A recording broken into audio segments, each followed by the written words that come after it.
जो मूवी मैं आज आपको एक्सप्लेन करने जा रही हूँ उसका नाम है द थर्ड आई 2। मूवी के स्टार्ट में हम मूवी की लीड कैरेक्टर एलिया को देखते हैं। वो अपने वॉशरूम में नहा रही होती है तो उसे फील होता है कि जैसे उसे कोई देख रहा है, पर जब वो उसे खोजती है तो उसे अपने आसपास कोई नहीं दिखाई देता। इतनी ही देर में उसकी बहन एबल के साथ भी यही चीज होती है। वो सो रही होती है तो उसे लगता है कि कोई उस पर भी नजर रखे हुए है, पर जब वो खिड़की से बाहर देखती है तो उसे कोई नहीं दिखता। लेकिन जो इन दोनों बहनों को महसूस हो रहा था ये बिल्कुल ठीक था। एक मिस्टीरियस आत्मा जिसका नाम मीरा है इन दोनों बहनों पर नजर रखे हुए है। एलिया काफी परेशान होती है कि आखिर मीरा इनका पीछा क्यों कर रही है, और वो भी पूरे 1 साल से। एलिया के पास एक स्पिरिचुअल बुक होती है जिसमें घोस्ट से यानी आत्माओं से बात करने का तरीका बताया होता है। एलिया उसको फॉलो करते हुए अपने वॉशरूम में जाती है और खुद को पानी के अंदर सबमर्ज कर लेती है। वो अपना दिमाग रिलैक्स करने की कोशिश कर रही होती है, पर तभी उसकी सोच में एक बहुत ही बुरा ख्याल आता है। वो देखती है कि मीरा ने उसकी बहन एबल पर अटैक किया है। एलिया भाग कर अपनी सिस्टर के रूम में जाती है तो देखती है कि वो बेजान जमीन पर पड़ी हुई है। मीरा उसी के साथ खड़ी है। एलिया मीरा से पूछती है, तुमने मेरी बहन को क्यों मारा, क्यों किया तुमने उसके साथ ऐसे? लेकिन मीरा कुछ नहीं बोलती, चिल्लाती है और वहाँ से गायब हो जाती है। एलिया अपनी बहन के गले लगकर रोने लगती है। उनके पास एक नेकलेस होता है। एलिया जब उसे पकड़ती है तो उसके ख्याल में एक मेंशन आती है। उसे समझ नहीं आ रहा होता कि ऐसा क्यों हुआ, तो वो एक साइकिक के पास जाती है। साइकिक बहुत एक्सपीरियंस्ड होती है और वो उसे बताती है कि तुम्हें नेकलेस पकड़ने पर मेंशन का ख्याल इसलिए आया कि जब तुम किसी भी चीज को हाथ लगाती हो तो उससे जुड़ी हुई चीजों को या उसके पास्ट को देख सकती हो। तो उन्हें लगने लगता है कि जैसे एबल या मीरा का इस मेंशन से कोई ना कोई कनेक्शन जरूर था। वो अपनी बहन की डेथ पर काफी उदास थी। महीने गुजर जाते हैं, वो इस चीज को लेकर रिसर्च करती रहती है लेकिन उसे कोई सुराग नहीं मिलता। आखिरकार वो थक जाती है और अपना घर बेचकर एक ऑर्फनेज हाउस में एज ए वॉलंटियर काम करने लगती है ताकि वो अपने माइंड को रिलैक्स रख सके और जिंदगी सुकून से गुजार सके। उस ऑर्फनेज हाउस को एक मैरिड कपल रन करता था। अब एलिया जब वहाँ पर जाती है तो ये देखकर हैरान रह जाती है कि ये ऑर्फनेज हाउस तो वही मेंशन है जो उसने अपने ख्याल में देखी थी। उस ऑर्फनेज हाउस को जो कपल रन कर रहा था उसमें लड़की का नाम लक्ष्मी होता है और लड़के का नाम फैडली। लक्ष्मी उसे ऑर्फनेज हाउस का टूर देने लगती है। तभी वो वहाँ पर एक लड़की को देखती है। उस लड़की का नाम नाडिया था। वो हमेशा अकेले रहती थी और किसी से बात भी नहीं करती थी। नाडिया जैसे ही एलिया को देखती है वो वहाँ से चली जाती है और अपनी नोटबुक भी छोड़ जाती है। उसके जाने के बाद एलिया उसकी नोटबुक को देखती है तो वहाँ पर कुछ ड्राइंग्स और स्केचेस होते हैं जो कि बिल्कुल मीरा जैसे लग रहे थे। एलिया नाडिया के पास जाती है और उसे कहती है कि तुम मुझसे नहीं डरो, मैं भी भूतों को देख और सुन सकती हूँ, तो तुम मुझसे हर बात शेयर कर सकती हो, मैं किसी को नहीं बताऊंगी। ये सुनकर नाडिया को थोड़ा अच्छा लगता है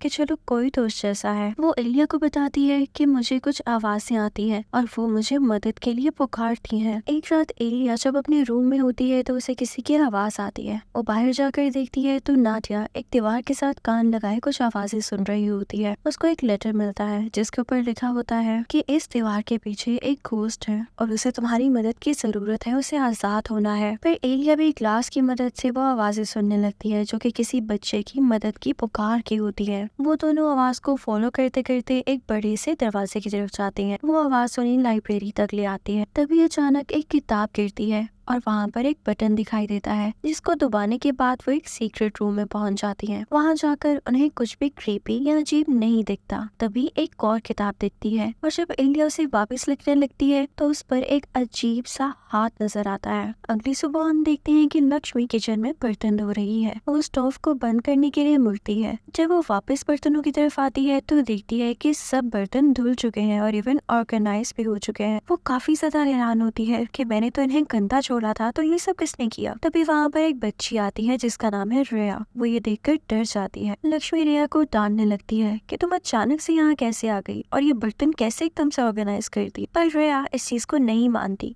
कि नहीं, ये मैंने नहीं किया। उसके बाद हम एलिया को देखते हैं जो कि ऑर्फनेज के बीमार बच्चों को दवाई दे रही थी। तभी वो देखती है कि एक प्लेइंग टेंट में कोई बच्ची खेल रही है। आलिया टेंट को अनलॉक करती है यानी उसकी जिप खोलती है। बाहर से तो उसे किसी बच्ची का शैडो नजर आ रहा था, पर जिप खोलने पर वो देखती है कि अंदर कोई भी नहीं था। वो ये देखकर पहले ही डरी होती है, लेकिन तभी उस टेंट में से एक घोस्ट निकलता है और उसे अपनी तरफ खींच लेता है। एलिया बहुत मुश्किल से अपनी जान बचाकर भागती है। इसके बाद 2 और इंसिडेंट्स होते हैं जो कि इस बात का प्रूफ देते हैं कि इस ऑर्फनेज हाउस में कोई ना कोई भूत जरूर रहता है। रिया अपनी योयो से खेल रही होती है। वो बंक बेड पर बैठी हुई थी, तभी नीचे से कोई उसका योयो खींचता है। रिया जब नीचे देखती है तो कोई भी नहीं होता, पर तभी उसके बेड के नीचे से एक क्रीपी सा हाथ दिखाई देता है और रिया डर कर ऊपर चली जाती है और खुद को ब्लैंकेट से कवर कर लेती है। फिर बाहर लॉन में हम एक बच्ची को देखते हैं जो कि अपने कैमरा से फोटोग्राफी कर रही थी। वो लाइब्रेरी की पिक्चर लेती है। उसे उसमें एक भूत दिखाई देता है, जबकि असल में उसे अपनी आंख से कोई भूत या कोई इंसान वहाँ पर खड़ा नहीं दिखाई दे रहा था। फिर रात को हम नाडिया को देखते हैं। उसे लगता है कि उसके दरवाजे पर किसी ने नॉक किया है। वो जब देखने जाती है तो कोई भी नहीं होता और उसके वापस आने पर उस पर कोई घोस्ट अटैक कर देता है। वो चिल्लाने लगती है और अपने बेड के नीचे छुप जाती है, पर तभी उसका बेड हवा में उड़ जाता है और कोई एंटिटी जोर से उसे दीवार के साथ मारती है। नाडिया चिल्लाने लगती है और उसकी चीखें सुनकर लक्ष्मी और एलिया भी वहाँ पर आ जाते हैं। लक्ष्मी को लगता है कि नाडिया सब ड्रामेबाजी कर रही है और ये गंद उसने खुद ही फैलाया है। उसे कमरे में लॉक कर देती है और कहती है कि तुम ही इस गंद को खुद समेटोगी। रात को एलिया नाडिया को जाकर फ्री कर देती है और वो दोनों सीक्रेट रूम की तरफ बढ़ते हैं ताकि वो उसको उससे बात कर सके। एलिया नाडिया को वार्न करती है कि हम एक रिचुअल करने वाले हैं और रिचुअल के दौरान तुम शीशे की तरफ मत देखना। जल्दी वो आत्मा उनसे बात करने के लिए आ जाती है। पता चलता है कि वो एक बच्चे की सोल थी, एक लड़की जिसका नाम डार्मा था। वो एक रात पहले ही आजाद हुई है पर यहाँ से निकलना चाहती है। साथ ही साथ उस बच्ची की आत्मा ये भी मेंशन करती है कि मैं तब तक यहाँ से नहीं जाऊंगी जब तक मैं एक सच से पर्दा न हटा लूं। और इसके साथ ही वो गायब हो जाती है। एलिया और नाडिया सोच में ही पड़े रहते हैं कि आखिर सच क्या था। फिर हम देखते हैं कि लक्ष्मी और फैडली के दरवाजे पर बहुत से नोक्स होते हैं। लक्ष्मी को लगता है कि किसी बच्ची की शरारत है। लक्ष्मी बाहर जाती है और जब उस बच्ची के करीब जाती है जो कि वहाँ पर थी तो देखती है कि वो कोई इंसान नहीं बल्कि कोई सोल थी जो कि वो कपड़े वहीं पर पहनकर चली गई थी। लक्ष्मी डर जाती है और जब वो कपड़े उठाती है तो उसके नीचे एक नोट होता है जिस पर आंट लिखा हुआ था।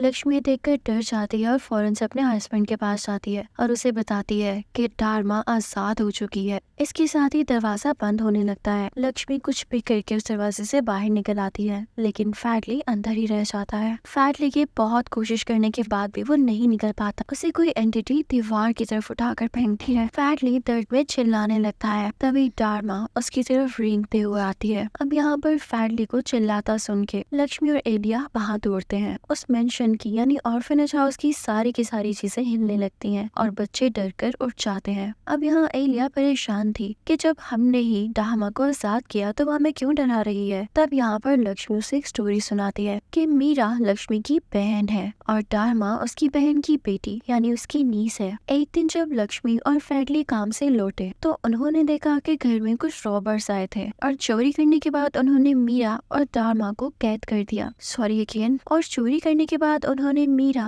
और डार्मा को मार दिया। लक्ष्मी और फैडली ने किसी को बताने की बजाय या रिपोर्ट करने की बजाय उनकी लाशों को छुपा दिया। अब डार्मा की सोल तो कैद हो गई थी लेकिन मीरा आजाद हो गई। फैडली में भी ये एबिलिटी थी कि वो सोल्स को देख सकता था, तभी तो वो डार्मा को कैद कर पाया। लेकिन तब से लेके अब तक वो आजाद होने की कोशिश में थी और सबको डराती थी। एलिया लक्ष्मी से कहती है कि चले आए और सच का पता लगाए जो कि डार्मा हमें बताना चाहती है। वो उसी सीक्रेट रूम में जाते हैं और वहाँ जाकर चीजों को छेड़ने लग जाते हैं। वहाँ पर उन्हें एक वॉयलिन दिखाई देता है जिसे हाथ लगाने के बाद एलिया को एक ख्वाब आता है, यानी एक ऐसा ख्याल जहाँ भी वो लोगों का पास्ट देख सकती है। वो देखती है कि मीरा फैडली को एक खत लिख रही है। वो फैडली से कहती है कि मुझे तुम्हारे साथ ये अफेयर अब नहीं रखना। पता चलता है कि डार्मा फैडली की बायोलॉजिकल डॉटर है, यानी फैडली डार्मा का बाप है और इसकी ये बेटी मीरा के साथ अफेयर के बाद हुई। और असल में जिसने इन दोनों का मर्डर किया था वो कोई और नहीं बल्कि फैडली ही था, क्योंकि वो नहीं चाहता था कि फैडली की बीवी लक्ष्मी को पता चले कि उसके हस्बैंड का उसकी अपनी बहन के साथ ही अफेयर था। एलिया ये लेटर लक्ष्मी को दिखाती है जिसे पढ़कर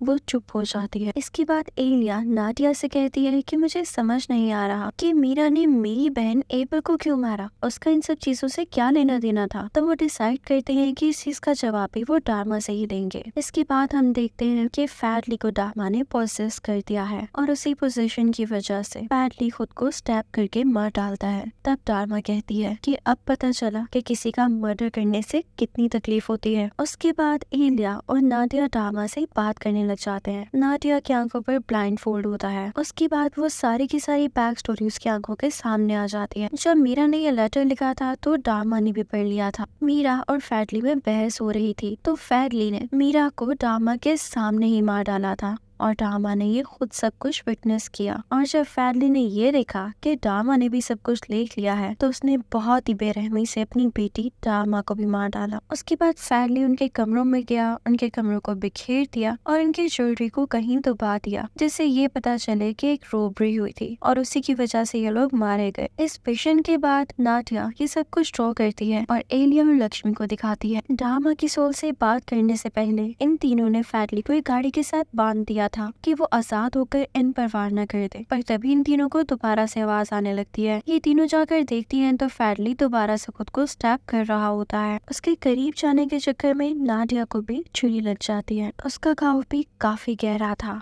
लक्ष्मी नाडिया को बचाने जाती है और इसी दौरान फैडली एलिया की तरफ बढ़ता है। वो एलिया को मारने ही वाला था कि तभी वहाँ पर वही साइकिक आ जाती है जिससे एलिया मदद लेती थी। और इसी दौरान डार्मा बताती है कि तुम्हारी बहन एबल को मीरा ने नहीं मारा बल्कि फैडली ने ही मारा है और अब वो तुम्हें भी मारने आ रहा था। वो साइकिक लेडी वहाँ पर आकर डार्मा को उसकी दुनिया में वापस भेजने की कोशिश करती है एक रिचुअल के थ्रू, पर डार्मा कहती है कि मैं सबको सच बता कर ही जाऊंगी। वो एलिया के दिमाग में टेलीपोर्ट कर जाती है और उसे पास्ट में ले आती है उसे सच बताने के लिए कि एबल की डेथ किस तरह से हुई। इनफैक्ट 1 साल से वो एंटिटी एबल और एलिया को यही बताना चाह रही थी कि सबका जिम्मेदार फैडली है ताकि वो इन दोनों लड़कियों को यूज करते हुए फैडली के चेहरे से ये निकाब हटा सके। उस एंटिटी ने एबल को बता दिया था कि फैडली ने उनकी ज्वेलरी को कहाँ पर दफनाया है। एबल फैडली के पास गई थी और उसे कन्फ्रंट किया था, पर जब फैडली को पता चला कि इसे तो मेरे काले कामों का इल्म हो चुका है तो उसने एक रात एबल के रूम में आकर उसे मार दिया। यानी एबल की कातिल मीरा नहीं फैडली था। और उसके बाद फैडली खिड़की से बाहर भाग गया। अब जब एलिया को सब सच पता चल जाता है तो डार्मा एलिया से कहती है कि आओ मिलकर फैडली का बदला लें। फैडली मेरा भी कातिल है और तुम्हारी बहन का भी। अब यहाँ पे एलिया की जान तो निकल ही चुकी तो वो डिसाइड करती है कि वो डार्मा के साथ इसी स्पिरिट वर्ल्ड में रहेगी और अपना